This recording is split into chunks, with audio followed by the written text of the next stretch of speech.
नमस्ते बच्चों, कैसे हो आप। आज हम पढ़ने जा रहे हैं पाठ 2, जिसका नाम है जल ही जीवन है। जल ही जीवन है, इसको हम एक कविता के माध्यम से समझते हैं, जो हम शुरू से बचपन से छोटे से थे तब से, जब हम स्कूल भी नहीं जाते थे तब से सुनते आ रहे हैं उसको। उस कविता के माध्यम से हम जल ही जीवन है इस पाठ के नाम को समझते हैं। हमने एक कविता सुनी थी, मछली जल की रानी है, जीवन उसका पानी है, हाथ लगाओ डर जाएगी, बाहर निकालो मर जाएगी। मछली को जब हम पानी से बाहर निकालते हैं तो वो तड़प तड़प कर मर जाती है। क्यों मर जाती है? कि वो जो छोटा सा जीव है वो पानी का ही जीव है, पानी ही उसका जीवन है। पानी के बिना वो नहीं रह सकती, एक पल भर के लिए भी नहीं रह सकती। जैसे ही हम उसको पानी से बाहर निकालेंगे वो तड़प तड़प के मर जाएगी। तो जल ही जीवन है। तो एक छोटे से जीव के लिए पानी अगर इतना उपयोगी है तो सोचो हम मानव जाति के लिए ये पानी कितना उपयोगी होगा। इसीलिए यहाँ कहा गया है कि जल ही जीवन है। तो इसको हम पढ़ते हैं। जय प्रतिदिन प्रातः स्नान करके मंदिर जाता है। जय जो है वो प्रतिदिन रोजाना प्रातः यानी सुबह स्नान करके यानी नहा के मंदिर जाता है। तो उसने सुबह की जो शुरुआत की है वो नहा के की है। जब हम सुबह उठने से लेके रात को जब तक सोते हैं तब तक दैनिक जीवन में पानी का उपयोग जो है शुरू से होता आ रहा है, उसके बिना असंभव है। जैसे हम सुबह उठते हैं, ब्रश करते हैं, हाथ मुंह धोते हैं, खाना खाते हैं, उसमें भी पानी का उपयोग होता है। हाथ धोते हैं, बर्तन धोते हैं, साफ सफाई करते हैं, कपड़े धोते हैं। इस प्रकार दैनिक जीवन में पानी के बिना हम सोच भी नहीं सकते कि हम जिंदा रह सकते हैं। ठीक उसी प्रकार जय सुबह उठकर नहाकर मंदिर जाता है। वह नंगे पैर मंदिर जाता है और मंदिर के बाहर नल की टोंटी पर पैर धोता है। नंगे पैर बिना चप्पल के वो मंदिर जाता है और मंदिर के बाहर नल की टोंटी, जिसको हम राजस्थानी भाषा में, अपनी भाषा में टूटी बोलते हैं, नल की टोंटी पर पैर धोता है। वो वहाँ पर पानी से पैर धोता है और हाथ पैर धोकर ही वह मंदिर में प्रवेश करता है। वह मंदिर के प्रवेश करना यानी भीतर जाना, हाथ पांव धो के फिर मंदिर के अंदर जाता है। तो वहाँ पे भी वह पानी का उपयोग करता है। आज वह जब पैर धोने के लिए नल की टोंटी पर गया तो देखा उस पर टोंटी नहीं लगी हुई थी। जैसे ही वो पैर धोने के लिए मंदिर के पास जो नल लगा हुआ था वहाँ गया तो देखा उसके ऊपर जो टोंटी थी, जो नल की टूटी लगी हुई थी, वो नहीं थी और पानी लगातार पाइप से निकल रहा था। और पानी, ये देखो यहाँ पे टोंटी नहीं है और ये पानी, इसको हम रोक भी नहीं सकते, क्योंकि अगर ऊपर नल का जो टूटी लगी हुई होती तो उसको हम बंद करके इसको व्यर्थ बहने से रोक सकते थे, बेकार बहने से रोक सकते थे, लेकिन नहीं है। तो ये व्यर्थ ही पानी बह रहा है और पानी लगातार पाइप से निकल रहा था। इस प्रकार पानी का अत्यधिक अपव्यय हो रहा था। अपव्यय यानी बेकार, बिना आवश्यकता के जो पानी बह रहा था, अत्यधिक बहुत ही मात्रा में पानी वहां पे बेकार में बह रहा था। उसने उसी प्रकार बहते जल में हाथ धोकर मंदिर की ओर जाते एक व्यक्ति से पूछ ही लिया। उसने, किसने? जय ने। जय ने जब उस टोंटी पर हाथ धोए और पानी को व्यर्थ देखा तो वहां पर एक व्यक्ति से पूछ ही लिया, जो मंदिर में जा रहे थे, कि अंकल इस पर टोंटी क्यों नहीं है। जय ने प्रश्न किया कि अंकल इस पर टूटी क्यों नहीं लगी हुई है। तो अंकल ने उत्तर दिया, बेटा रात के समय कोई उतार ले गया। उस व्यक्ति ने उत्तर दिया, जय को बताया कि जय, इसमें जो टूटी लगी थी रात में ही कोई निकाल कर ले गया। उसने किसी प्रकार पैर धोए और मंदिर में देव प्रतिमाओं का दर्शन लाभ लेकर घर चला गया। जय ने उस बहते हुए पानी में पैर धोए और मंदिर में जो देवी देवताओं की, भगवान की जो मूर्तियां थी उनके दर्शन किए, प्रार्थना की और फिर घर चला गया। घर जाते ही उसकी मम्मी ने कहा, बेटा बाथरूम की टोटी टपक रही है। जय की मम्मी ने कहा कि बेटा हमारे बाथरूम में जो नल लगा हुआ है वो उससे पानी का रिसाव हो रहा है, पानी टपक रहा है, बंद करने के बाद भी उससे पानी टपकता रहता है। जल व्यर्थ ही बह रहा, व्यर्थ यानी बेकार में ही बह रहा है, हमारे उपयोग में नहीं आ रहा है, पर वो टोटी बंद करने के बाद भी ये टपक रहा है पानी। जिससे जल का अपव्यय न हो तो उसके नीचे बाल्टी रख दें। उन्होंने कहा, जय की मम्मी ने कहा कि जय बाल्टी लेके जो बाथरूम में नल की टोटी जो टपक रही है उसके नीचे बाल्टी रख दे, जिससे जल का अपव्यय न होगा। अपव्यय का अर्थ है बेकार में वो पानी नहीं बहेगा और उस बाल्टी के अंदर पानी इकट्ठा हो जाएगा और बाद में जब हमें आवश्यकता होगी तो हम उस पानी का उपयोग कर सकते हैं। तो जय ने बोला, मैंने प्लम्बर को फ़ोन कर दिया है। प्लम्बर किसको कहते हैं? जो हमारे नल ठीक करने के लिए अंकल आते हैं, घर पे आते हैं ना, जब हमारे नल खराब हो जाते हैं, पाइपलाइन खराब हो जाती है, पानी नहीं आता है, तो जो अंकल ठीक करने के लिए आते हैं उनको प्लम्बर कहते हैं। तो जय ने प्लम्बर को फ़ोन कर दिया है, वह दोपहर तक आकर टोटी बदल देगा। जय ने अपनी माँ से बोला कि मम्मा वह दोपहर तक प्लम्बर अंकल आकर टोटी को बदल देंगे। जय को मम्मी का जल के अपव्यय के प्रति गंभीर भाव रखना बड़ा अच्छा लगा। जैसे ही मंदिर से जय घर पे आया और उसकी मम्मी ने बोला कि जय बेटा बाथरूम से नल में से पानी टपक रहा है, तो जय को ये चीज़ बहुत अच्छी लगी कि मेरी माँ जल का जो अपव्यय हो रहा, जो व्यर्थ बह रहा है पानी, उसके प्रति बहुत गंभीर यानी सतर्क है कि ऐसा नहीं बहना चाहिए, उसको रोकने के लिए प्रयास करी। तो मुझे बड़ा अच्छा लग रहा है। क्योंकि जब माता पिता ऐसे सतर्क होते हैं, गंभीर होते हैं, जल के संसाधनों को व्यर्थ बहने के लिए रोकने के लिए सतर्क है, तो वही भाव बच्चों में आते हैं। पिछले सप्ताह 2 दिन तक जल निगम द्वारा जल की आपूर्ति रोक दी गई। जल निगम का कार्य क्या होता है? हमें जो टूटी में हमारे नल आता है गवर्नमेंट की तरफ से, सरकार की तरफ से, तो वो जल निगम के हाथ में ही होता है। उनकी पूर्ति उनको कब करनी है, कब रोकनी है, कितने समय तक पानी देना है, ये सब जल निगम के हाथ में होता है।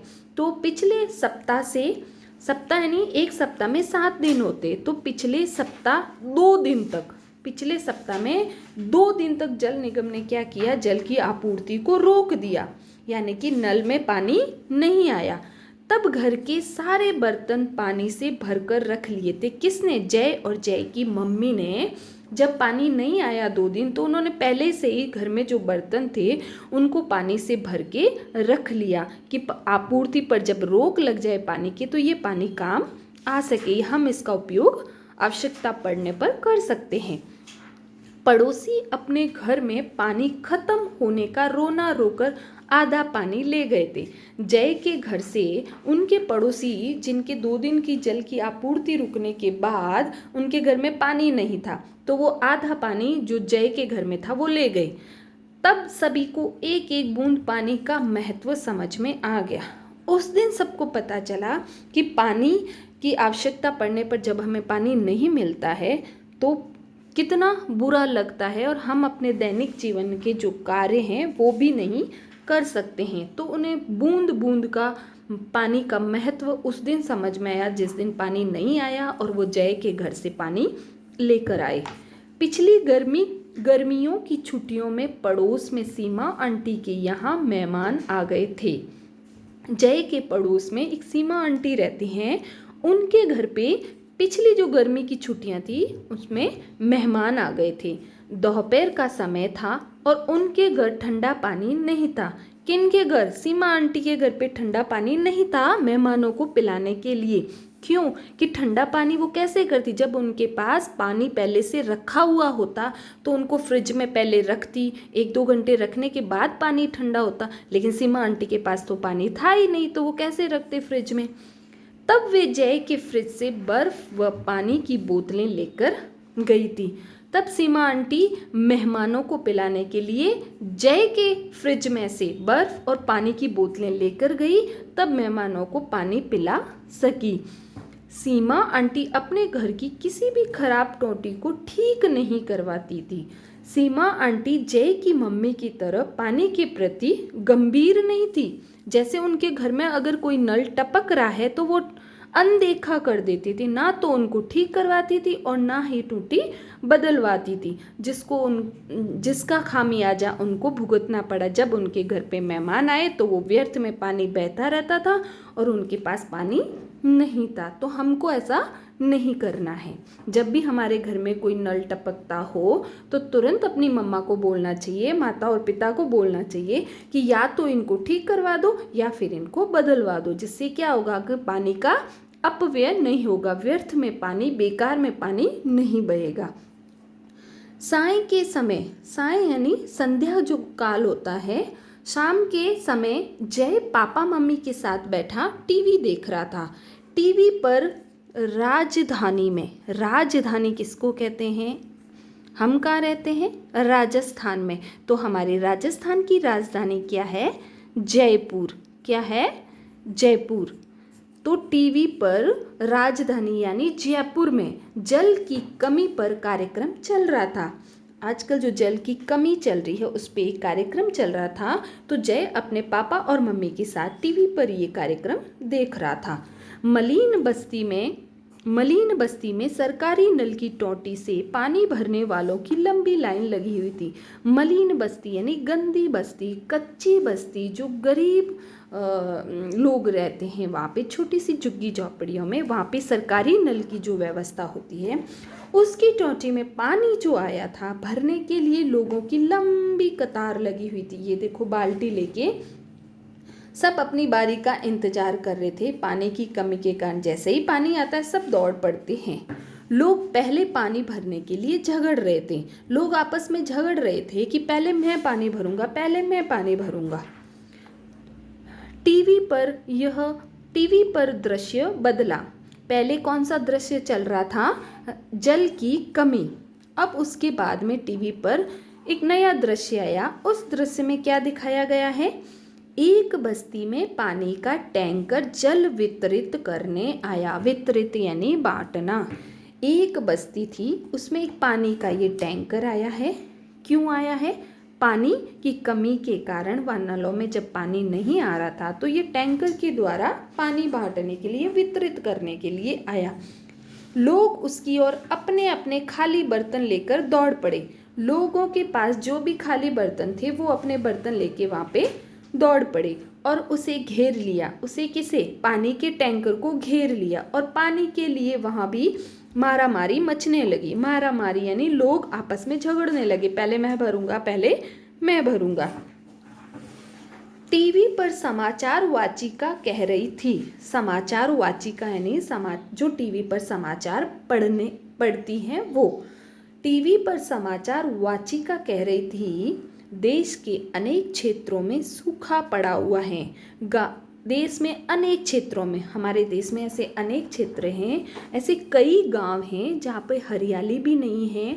हरियाली होगी कहाँ से? पानी के बिना तो असंभव है। जब पानी नहीं होगा तो पेड़ पौधे नहीं होंगे और जब पेड़ पौधे नहीं होंगे तो सूखा ही होगा वहाँ पर। लोग कई कई दिनों का रखा हुआ जल पीते हैं। दूर दराज अपने गांव में घरों से दूर दराज जो कुएं बने हुए होते हैं उसमें जो बरसात का पानी होता है वो कई कई दिनों तक, महीनों तक पड़ा रहता है। और जब पानी की कमी आती है तो वो अपने घरों से दूर बर्तन लेके जाते हैं और उनमें पानी भरकर वहाँ से लाते हैं और वही कई कई दिनों तक रखा हुआ पानी पीते हैं। वे कई बार जल के आवश्यक प्रयोग से वंचित रह जाते हैं। आवश्यक प्रयोग यानी दैनिक कार्यक्रम के लिए जो हमें पानी की आवश्यकता होती है, कपड़े धोने के लिए, खाना बनाने के लिए, नहाने के लिए, उनसे भी वंचित रह जाते हैं क्योंकि जल की कमी आ रही है। हम सभी को जल के अपव्यय को रोकना होगा। हम सभी यानी आप और हम मिलके जल के अपव्यय को रोक सकते हैं।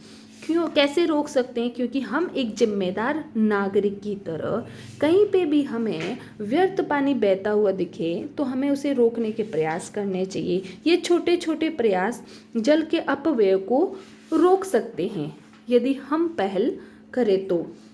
जल की बचत करनी होगी, जल की बचत करनी होगी, अर्थात हमें जल को व्यर्थ में बहाना नहीं होगा। जहाँ हमें 1 बाल्टी की ज़रूरत है तो वहाँ हम हो सके आधी बाल्टी से काम चलाएं या 1 से चलाएं। उससे ज़्यादा हम इधर उधर फालतू धोने में, सड़कों पे फेंकने में पानी को व्यर्थ नहीं बहाएं। ये शुरुआत, ये पहल हमें अपने आप से करनी होगी।